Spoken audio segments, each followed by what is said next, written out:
Dönüşün olsa ne değişir şimdi?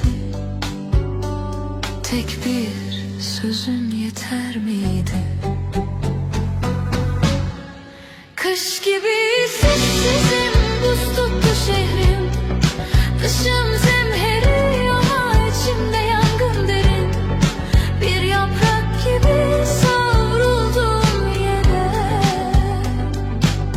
Kırıldı kanadım, neredesin?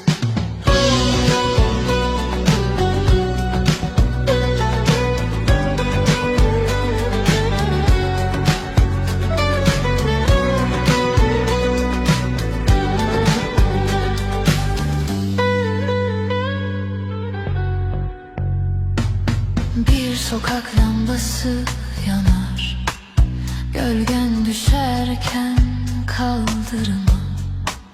Her gece aynı rüyadayım, adını fısıldarım.